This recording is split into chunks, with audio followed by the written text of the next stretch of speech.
오늘 주제는 웨스트민스터 소결의 문답 5번째 시간으로 82문항에서 97문항까지입니다. 82항 아무 사람이나 능히 하나님의 계명을 완전히 지킬 수 있는가? 답. 타락한 후 사람만으로는 금생에서 하나님의 계명을 완전히 지킬 수 없고 날마다 생각과 말과 행동으로서 범한다. 여러분, 구원받은 성도들은 이 세상에서 어느 정도는 순종할 수 있지만은 계명을 완전히 지키는 건 어렵습니다. 왜? 우리 안에 죄의 세력이 있잖아요. 그러니까 완전히 지킬 수 있을 때는 재림 이후 부활해서 영화롭게 될 때, 그때는 이제 완전하게 지킬 수 있는 거예요. 그때 성화가 영화로 이제 바뀌는 거죠. 그러니까 여러분, 하나님께서 우리에게 도덕법을 주신 이유는 몇 가지 이유가 있어요. 우선 죄를 억제하는 효과가 있습니다. 세상이 보존되고 유지되기 위해서는 죄는 억제돼야 되잖아요. 또 죄악된 본성을 깨닫게 합니다. 죄가 무엇인지 깨닫게 함으로써 우리로 하여금 더 그리스도를 찾게 하는 거예요. 또 삶의 지도 역할을 합니다. 그러니까 완전하게 지키지는 못해도 우리가 어떻게 살아야 하는지를 안내해 주잖아요. 그러니까 여러분, 도덕법을 바르게 지키기 위해서는 완전주의와 방종주의를 좀 주의할 필요가 있어요. 가끔가다 그런 사람들이 있어요. 법 없이도 살 수 있다는 그런 표현 쓰잖아요. 그 무지의 소치입니다. 죄 없는 사람은 한 사람도 없어요. 그게 성경이 말하는 거잖아요. 값 없는 구원을 값싼 구원과 혼동해서 성화되려고 노력하지도 않고 그냥 방종된 구원관을 가지고 살아간다면은 그것 또한 계명을 어기는 실수를 범하는 거예요.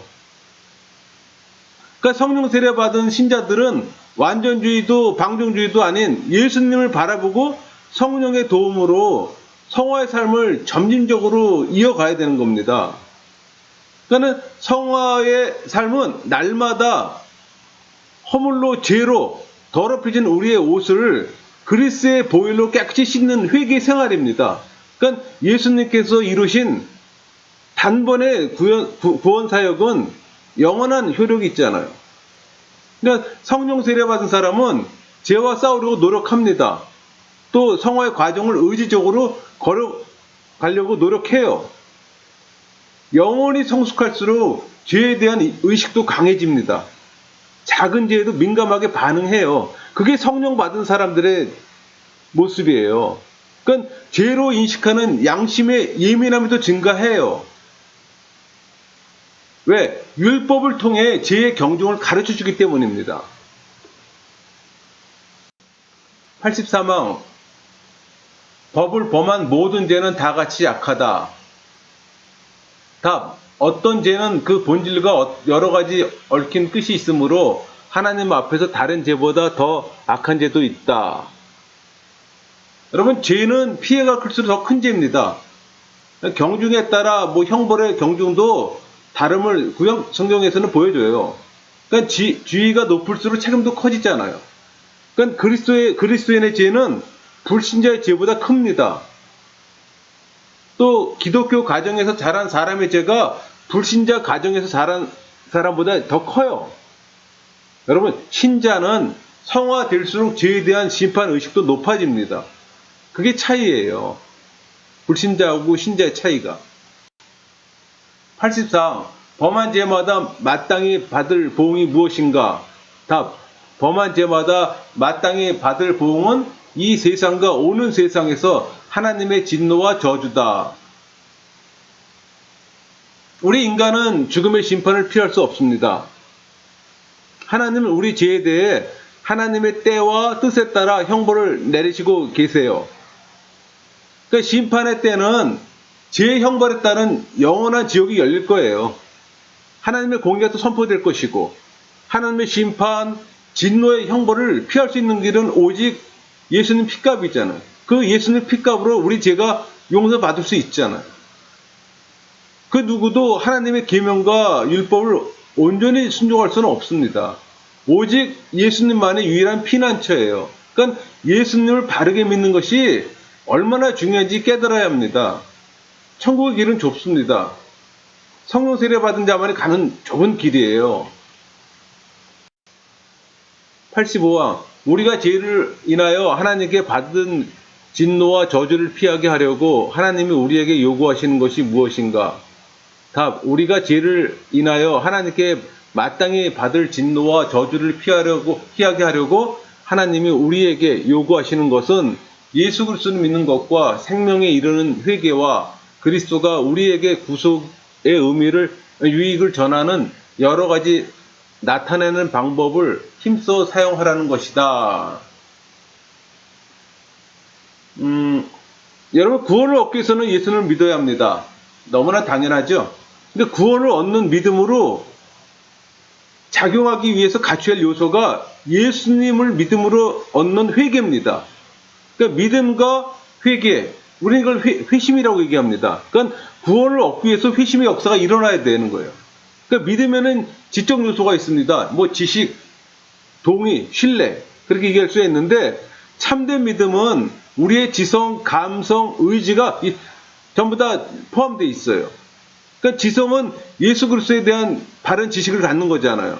감정은 우리가 알고 있는 내용들에 대해서 정서적으로 동의해야 하는 거고, 의지는 예수님을 나의 구세주로 확실하게 신뢰합니다. 그러니까 참된 지식은 참된 확신을 주는 거예요. 86항 예수 그리스도를 믿는 것이 무엇인가? 답. 예수 그리스도를 믿는 것은 곧 구원을 얻는 은혜인데 이로 말미암아 복음 중에 우리에게 주신 대로 구원을 얻기 위하여 우리가 예수를 영접하고 그에게만 의지하는 것이다. 여러분, 구원을 얻는 믿음은 전인격 지성과 감정, 의지가 포함된 믿음입니다. 그러니까 참된 지식, 참된 동의, 참된 신뢰를 표현하는 믿음을 가져야 되는 거예요. 근데 여러분, 믿음은 하나님의 선물이에요. 내가 믿는다고 해서 믿어지는 게 아닙니다. 믿음은 또 도구예요. 그러니까 하나님이 주신 도구라는 얘기예요. 구원을 받는 것은 예수님 때문이지 믿음이 아니에요, 여러분. 그거 바르게 아셔야 돼요. 믿음은 구원을 받는 통로일 뿐이에요. 구원을 받는 하나의 도구일 뿐이라고요. 그러니까 믿음으로 구원을 받는다는 것은 은혜로 구원받았다는 말입니다. 그러니까 예수님을 위해 내 목숨, 내 소유를 포기할 수 있습니까?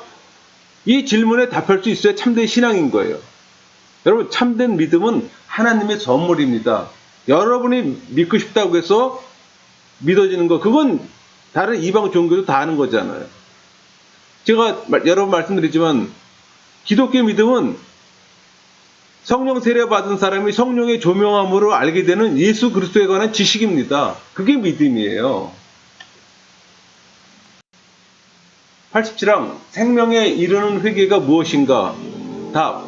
생명에 이르는 회개는 곧 구원 얻는 은혜인데 이로 말미암아 죄인이 자기 죄를 참으로 알고 또 그리스도 안에서 하나님의 긍휼하심을 깨달아 자기 죄를 원통히 여기고 미워함으로 죄에서 떠나 하나님께로 돌아가서 든든하게 결심하고 마음과 힘을 다하여 새로이 순종하는 것이다. 회심의 구성은 회개와 믿음입니다. 그러니까 회개는 죄를 버리는 거고 믿음은 예수님을 믿는 거예요. 그러니까 성경에서 말하는 생명 얻는 회개는 타인에게 한 죄를 넘어서 하나님께 죄를 지은 것을 깨닫게 해주는 걸 말합니다. 그러니까 자기 영혼 속에 있는 죄를 알고 또 그 죄를 슬퍼하고 죄를 버리는 회개가 있어야 하고 또 예수님을 온전히 믿고 신뢰해야 구원을 얻습니다. 그러니까 하나님께 대한 죄를 하나님 앞에 고백하고 하나님께 용서받는 삶을 살고자 하는 변화가 생명 얻는 회개입니다.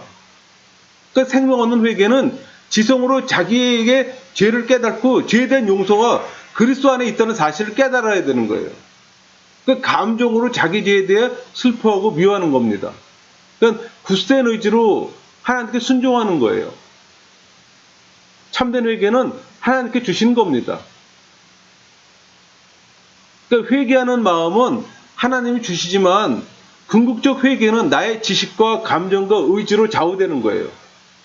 그러니까 회심한 사람은 죄를 깨닫게 되면은 회개의 눈물과 함께 마음의 애통함이 가득합니다. 그리고 더 이상 그 죄를 짓지 않으려 노력을 해요. 그러니까 참된 회개는 성화로 이어지는 거예요. 그래서 회심은 이례적이지만 회개는 죽는 날까지 계속적으로 하는 겁니다. 그러니까 회심은 원죄해야 된 거라면은 회개는 자범죄해야 된 거예요. 그러니까 성령 세례 받은 사람도 계속적으로 죄를 짓기 때문에 계속적으로 회개를 해야 되는 거예요. 88항 그리스도께서 우리에게 구원의 유익을 전하시려고 나타내시는 보통 방법이 무엇인가? 답. 그리스도께서 우리에게 구원의 유익을 전하시려고 나타내시는 보통 방법은 그의 규례인데 특별히 하나님의 말씀과 성례와 기도이다. 이것이 모두 그 택하신 자에게 효력이 되어 구원을 얻게 한다.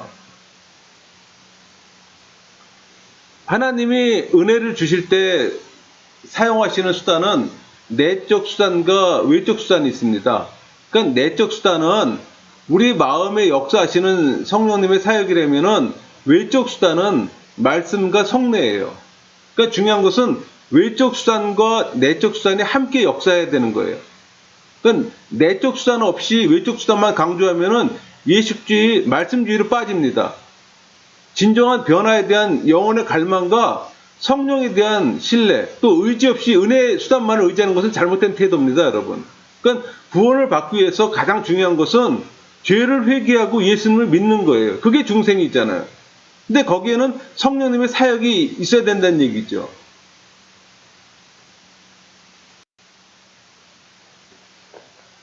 (89항) 하나님의 말씀이 어떻게 효력이 되어 구원을 얻게 하는가? 답. 하나님의 말씀을 읽는 것과 특히 강설하는 것으로서 하나님의 신이 효력 있는 방법을 삼아 죄인을 반성시켜 회개케 하시며 또 믿음으로 말미암아 거룩함과 위로를 더하셔서 구원에 이르게 하신다. 여러분, 우리는 말씀이라는 단어를 많이 사용합니다. 말씀, 하나님 말씀, 이런 표현 많이 쓰잖아요. 근데 여러분, 말씀에는 세 가지 의미가 있어요.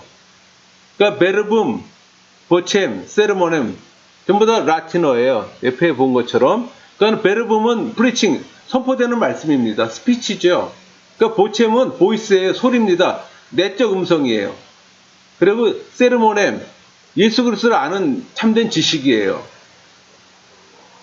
그러니까 여러분, 그 보쳔, 보이스, 내적 음성을 듣지 못하는 분도 있잖아요. 근데 그런 분은 베르붐을 들어야 됩니다. 설교를 들어야 되는 거예요. 선포되는 말씀을 들어야 되는 거예요. 강단에서 설교 때마다 또 하나님의 약속을 들려줘야 되는 거고, 그러니까 하나님의 자비와 진실을 선포해야 되는 거예요. 그러니까 베르붐을 통해서 또 성령의 역사가 일어납니다. 그리고 또 여러 사람의 말을 듣기보다는 한 사람의 말씀을 반복적으로 듣는 게 좋아요. 대신 설교가 설교답지 않은 교회가 아닙니다. 그러니까 믿음의 성장을 위해서 순전한 말씀이 선포되어야 되는 거예요. 복음적 이게 아니라 복음을 선포해야 되는 겁니다. 그러니까 성령과 말씀을 통해 믿음에 이릅니다. 그러니까 이 과정에 믿음의 기도 단계가 세르모늄을 찾아야 되는 거예요. 그러니까 성령께서 준비시키는 가운데 참된 그리스도는 만들어 갑니다. 여러분, 성령께서 그 말씀으로 우리의 의지를 인쳐 주잖아요. 그게 중생이라고 그랬잖아요.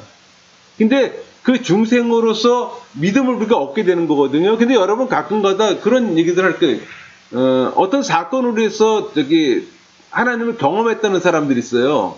근데 여러분, 그거는 아직 믿음이 형성되기 준비 단계입니다. 많은 사람들이 착각들을 해요. 어떤 이적적 경험을 하면은 그게 성령 세례를 받은 걸로 아는데 그렇지 않아요. 그거는 믿음을 받기 위한 준비 단계예요, 여러분. 믿음을 받으려면 세르모넴, 예수 그리스도를 아는 그 지식을 갖춰야 되는 거예요. 근데 그게 성령 세례 받은 사람이 성령에 의해서 알게 되는 예수 그리스도에 대한 지식이라고 그랬잖아요. 그러니까 많은 사람들이 어떤 진짜 큰 사건을 통해서 하나님을 경험했다. 누구는 안수 받는데 갑자기 어떤 나한테 임하신 것 같다. 이런 표현들을 쓰는데 그거는 성령 세례가 아닙니다. 성령 세례를 받기 위한 하나의 준비 단계에 있는 사람이에요. 그 사람은요. 전혀 그렇지 않은 상태에 있던 사람이 성령 세례를 받기 위한 그 준비 단계에 있는 사람이에요. 여러분, 그 바르게 구별해야 됩니다. 여러분, 중생이 일어나려면은 성령님의 말씀으로 우리의 의지를 인쳐줘야 된다 그랬잖아요. 그게 성령 세례라고 그랬잖아요. 그러니까 불신자를 위해서 기도할 때 중생케 해달라고 기도해야 됩니다. 중생한 사람에게는 예수님을 닮아가는 일이 일어나요, 여러분. 교회를 아무리 오래 다녀도 중생하지 않으면 예수님을 닮아가는 일을 하지 않습니다. 그러니까 중생도 말씀으로 되지만은 성화도 말씀으로 이루어져요. 그러니까 중생한 신자가 성장하기 위해서는 신령한 또 저승 설교를 들어야 되는 거고, 또 말씀이 은혜의 수단이잖아요. 그러니까 설교는 선포된 하나님의 말씀입니다. 단 설교자가 설교 시간에 개인적 생각을 얘기한다면 그것은 하나님 말씀이 아니죠. 강단에서 하나님을 이름을 빌려서 개인적인 얘기하는 것 뿐이지 그건 복음도 아니고 선포된 하나님 말씀도 아니에요. 그런 분별력은 있어야 되는 거예요. 그러니까 중요한 것은 설교를 듣는 회중은 설교자의 말이 과연 성경적인가 또 상고하면서 하나님 은혜를 구해야 합니다. 무조건적으로 수용하지 말고 분별해야 돼요. 왜? 지금 잘못 선포되는 말씀들이 많이 있어요. 조금만 분별력만 갖고 듣게 되면은 하나님 말씀 아닌 것들이 굉장히 많아요. 그런 거 여러분 분별해야 됩니다. 그냥 무조건적으로 받아들이는 거 바람직하지 않아요. 그러니까 중생된 자가 그 말씀으로 양육될 때 우리가 하나님 앞으로 나아갈 수 있잖아요. 그래서 우리가 또 그때 아버지라고 부르잖아요. 그러니까 중생한 사람은 설교 듣기를 좋아합니다. 사모해요. 말씀 연구에 대한 갈증을 느껴요, 여러분. 말씀에 대한 갈증을 느껴요.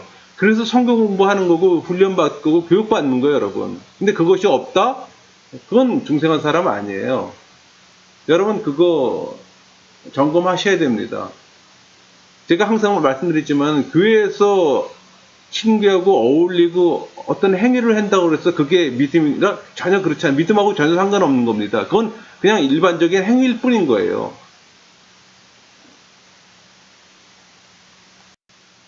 구시팡 하나님의 말씀을 어떻게 읽고 들어야 효력이 되어 구원을 얻는 방도가 되는가? 답. 하나님의 말씀이 우리로 하여금 구원을 얻게 하는 방도가 되게 하려면 마땅히 부지런함과 예비함과 기도함으로써 생각하며 믿음과 사랑을 우리 마음에 두고 행실에 나타낼 것이다. 설교를 통해서 은혜를 받으려면 준비해야 할 것이 있습니다. 그러니까 준비된 마음 없는 분주한 심령에 은혜가 부어지길 바라는 여러분 그 욕심이에요.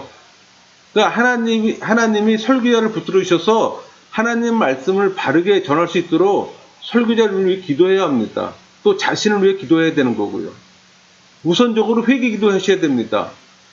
여러분 항상 예배 전에 회개 기도는 기본이에요. 거룩하신 하나님을 만나는 자리고 하나님을 예배하는 자리인데 회개하지 않고서 하나님을 만난다? 그건 잘못된 거죠. 그러니까 성령이 역사하셔서 또 말씀을 깨닫게 하시고 하나님 뜻에 또 순종할 수 있도록 기도가 필요합니다. 그러니까는 미리 예배 전에 미리 자리에 앉아서 회개하고 또 기도하고 그런 준비 과정이 필요해요. 또 공동체 안에 동일한 은혜가 역사하도록 또 기도해야 되는 거고. 그러니까 하나님 말씀이 설교자를 통해서 나에게 전달되고 있다는 생각을 갖고 믿음으로 또 화답해야 되는 거고. 우리가 설교를 듣거나 성경을 연구하는 목적은 말씀대로 살기 위함입니다. 그러니까 말씀을 깨달았다면 또 순종으로 열매를 맺어야 되잖아요. 90이랑 성례가 어떻게 효력이 되어 구원을 얻게 하는 방도가 되는가? 답. 성례가 효력이 되어 구원을 얻게 하는 방도가 되는 것은 성령 자체로 말미암는도 아니요 베푸는 자의 덕으로 됨이 아니라 다만 그리스도의 축복함으로 되며 또 믿음으로 성례를 받는 자 속에 성령의 역사함으로 되는 것이다. 예수님이 이 땅에 오셔서 우리의 구원을 다 이루시고 또 할례 의식을 바꿔버렸습니다. 그러니까 구약의 할례는 남자에게 적용했잖아요. 근데 신약 시대에는 복음이 전파돼서 남녀노소 누구에게나 다 해당됩니다.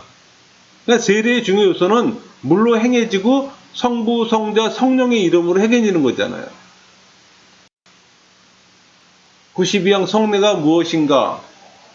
답. 성례는 그리스도께서 세우신 거룩한 예식인데 그리스도와 그 새 언약의 유익을 깨닫는 표로서 표시하여 인처 신자들에게 적용하는 것이다.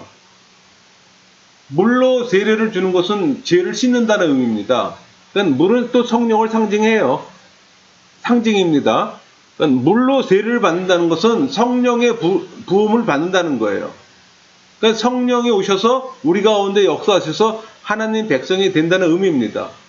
그러니까 삼위 하나님의 이름으로 세례를 준다는 것은 세례자와 세례받는 자가 하나가 된다는 뜻이에요. 그러니까 세례자가 하나님과 연합된 사람이라는 의미입니다. 94방 신약의 성례가 무엇인가? 답. 신약의 성례는 세례와 성찬이다. 교회는 올바른 말씀 선포와 성례를 행하는 곳입니다. 그러니까 성례는 주님이 우리의 연약한 믿음을 붙들어주기 위해서 주신 외적인 표징이에요. 그러니까 성례는 약속을 확정하는 목적을 가지고 있기 때문에 문서에 찍는 도장과 또 같습니다. 그러니까 성례는 우리의 믿음을 뒷받침해줘요. 원래 히라보로 신비라는 말이 라틴어로 성례입니다. 그러니까 성례라는 말이 신비예요, 여러분. 그러니까 칼빈은 로마 가톨릭 칠성례와는 다르게 우리 개신교에서는 세례와 성찬 두 가지만을 주장합니다. 그 중심은 말씀이고 또 성례전이 하나님의 신비스러운 일이라고 표현도 합니다. 그러니까 성례는 세례와 성찬식이에요. 그러니까 성례가 효력을 발휘하려면 우리의 믿음이 말씀의 인도와 성령의 조명을 받아야 합니다. 그러니까 성례를 행하기만 하면 저절로 은혜를 받는다는 생각은 미신입니다, 여러분. 성령의 조명이 있어야 되는 거예요. 그 성례는 보이는 말씀이에요. 그러니까 성례는 시청각 말씀으로 그리스도를 우리에게 나타내 주는 거예요. 그러니까 성례가 하나님 말씀을 따라올 때 우리의 믿음을 일으켜서 은혜를 받게 해주는 거예요. 그러니까 성례는 말씀을 확인하는 것이기 때문에 말씀 없는 성례는 무의미해요. 그러니까 성례는 항상 말씀의 손을 잡고 성례는 말씀을 확인하는 것이 아니라 말씀에 대한 우리의 믿음을 확립하는 거예요, 여러분. 그러니까 성례는 언약의 표징이라고 하잖아요. 그러니까 하나님의 복음의 말씀을 더 신빙성 있게 더 분명하게 해주는 역할을 합니다. 바울은 할례를 도장이라고 얘기했어요. 그러니까 성례가 하나님의 말씀에 따라올 때는 우리의 믿음을 일으켜서 은혜를 받아 누리게 합니다. 우리의 연약한 믿음에 그 버팀목이 필요하잖아요. 그게 이 성례예요, 여러분. 그러니까 성례전과 성령의 관계를 논하면서 그 성례전은 스스로 믿음을 확증하는 것이 아니라 성령의 전달자로서 말씀과 연합해서 믿음을 확증합니다. 그렇기 때문에 성례 때 알아듣지 못하는 말로 이렇게 예식하는 것은 바람직하지 않은 거죠. 그러니까는 카톨릭 쪽에서 그 예배를 할 때 어떤 의식적으로 내가 지금 뭘 하는지도 모르는 말로 라틴어로 선포되는 것은 바람직하지 못하다는 얘기죠. 그러니까 성령은 성례전을 통해서 예수님을 제시해 줍니다. 그러니까 성경 말씀이 예수 그리스도이듯이 성례전의 주체는 예수님이세요. 그러니까 성령이 우리의 지성을 비춰 말씀과 성례가 우리 마음에 들어오게 하지 않으면 아무 소용이 없는 거예요. 그러니까 성령이 함께 하셔야 되는 거예요. 말씀이나 성례전이나. 그렇지 않으면 그냥 일반적인 의식, 그냥 일반 예식에 지나지 않는 거예요. 그러니까 우리를 씻어서 깨끗이 하는 의식은 인간 본성의 타락과 부패를 씻는 거잖아요. 그러니까 예수님께서 우리의 죄를 깨끗이 씻어주셨다고 하는 그리스도의 구원 사역의 효험에 관한 겁니다. 이 성례전은. 그러니까 하나님 존전에서 깨끗하다고 인정받을 수 있는 근거는 예수 그리스도의 화해 사역입니다, 여러분. 그러니까 이 성례전은 예수님의 사역이에요. 성령님의 역사고. 단순히 우리가 모여서 떡과 포도주를 먹는다고 해서 그게 의미가 있는 게 아니죠. 아까 제가 말씀드린 것처럼 성령의 조명이 있어야 되는 거예요. 94항 세례가 무엇인가? 답. 세례는 물을 가지고 성부와 성자와 성령의 이름으로 씻는 성례인데 우리가 그리스도에게 접붙임과 은혜의 약속의 모든 유익에 참여함과 주님의 사람이 되기로 약조함을 표시하여 인치는 것이다. 세례는 교회 회원으로 가입하는 의식입니다. 그러니까 구약시대 때는 할례요, 신약시대 때는 세례예요. 동일한 겁니다. 그러니까 할례 받음은 하나님께 죄용서함을 받음으로 하나님 백성이 되었던 걸 상징하잖아요. 그래서 할례는 태어난 생후 8일째 받습니다. 근데 여러분, 성경에서 숫자 8은 새 출생, 새 창조를 가리키는 구원의 수예요. 예수님도 부활하신 날도 안식 후 첫날 8일째입니다, 여러분. 아담이 범죄하지 않았다면은 7일은 아마 영원한 안식일을 우리도 지켰을 거예요. 그러나 타락한 죄인들을 새롭게 창조하기 위해서는 선하신 하나님이 일하신 날 8일째 되는 날이에요. 그러니까 그리스도의 부활은 우리에게 새 생명의 탄생, 거듭남, 새 창조의 날, 중생을 의미합니다.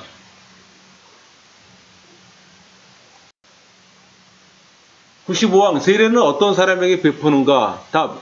세례는 불신자들이 그리스도를 믿고 고백하며 그에게 복종하는 데까지 이르러야 베풀 것이요, 또 입교한 자의 자녀에게 베푸는 것이다. 불신자가 세례를 받음으로 교회 구성원이라는 정체성과 신분을 가집니다. 그리고 또 교회와 연합이 됩니다. 그러나 세례에 담긴 의미가 깊어도 세례식 자체가 구원을 보장해 주지는 못해요. 참된 구원은 물세례가 아닌 마음의 세례, 성령 세례잖아요. 그러니까 성령의 역사하심으로 중생을 해야 되는 겁니다. 우리는 누가 참된 신앙 고백을 하는지 분별할 길이 없어요.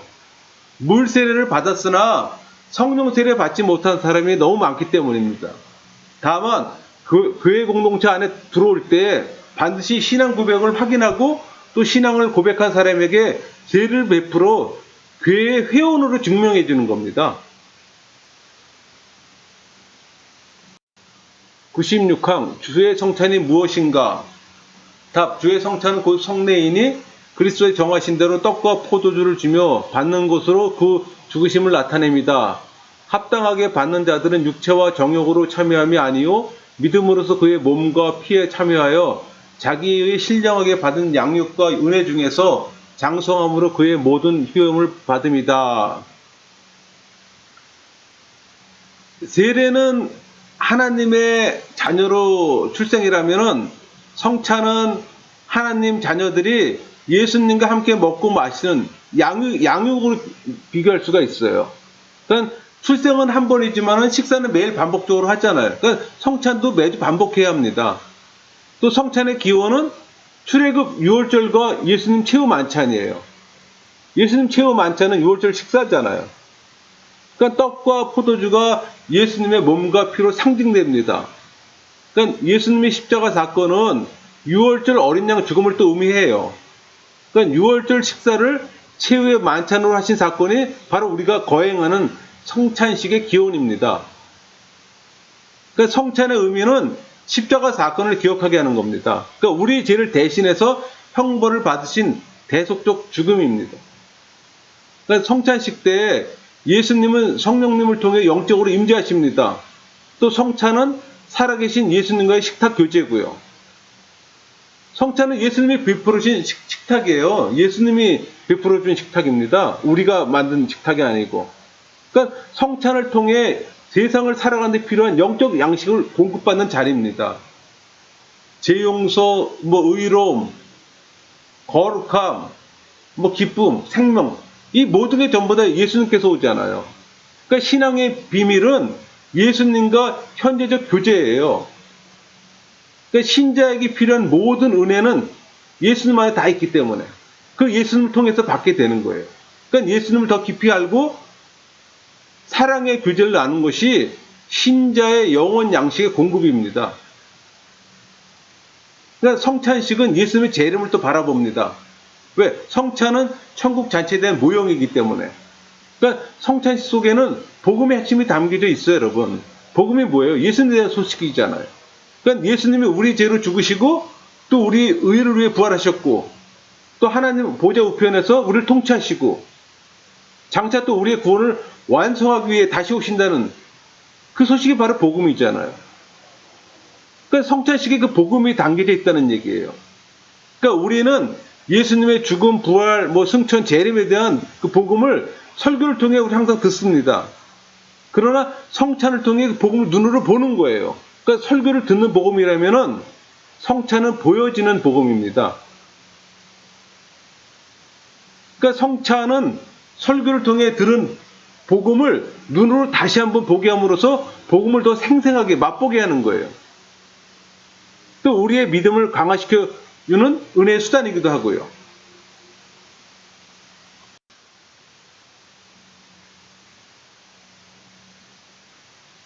97항 주의 성찬에 합당하게 참여하려면 어떻게 하여야 하는가?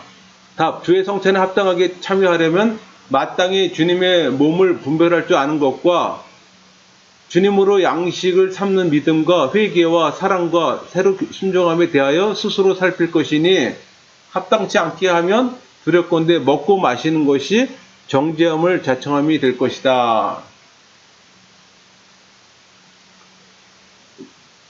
여러분, 그 성만찬에 참여하는 것은 그리스도의 고난에 대해 감사하며 동참하는 의미를 갖습니다. 또 그리스도의 몸과 피를 나타내는 성별된 떡과 또 포도주를 또 존중해야 합니다. 그러니까 합당치 못한 자가 참여에 대한 결과로서 일시적 심판을 받아요. 그러니까 회개와 개종이 뒤따르지 않는다면은 그 일시적 징계는 영원한 심판의 전조가 될 수가 있는 거예요. 그러니까 주님의 몸을 분별하지 못하고 먹고 마시는 것은 자기 죄를 먹고 마시는 것이기 때문에 합당치 않은 자가 참여하면 안 된다는 얘기가 바로 그런 의미예요. 그러니까 성찬 예식을 합당치 않게 먹고 마시는 일은 예수님께서 당신의 목숨을 내어준 목적과 정신에 위배되잖아요. 결과론적으로 그 성찬 예식의 규례를 범하는 사람은 성육시하신 하나님께서 구원을 위해 스스로 희생하신 그 일을 더럽히는 죄를 짓는 거예요, 여러분. 그렇기 때문에 성찬식 하기 전에 세례받지 않은 사람이 참여하지 말라고 하는 이유가 바로 그겁니다. 세례를 받지 않는다는 얘기는 교회 구성원이 아니라는 얘기예요. 교회 회원이 되지 않았다는 얘기거든요.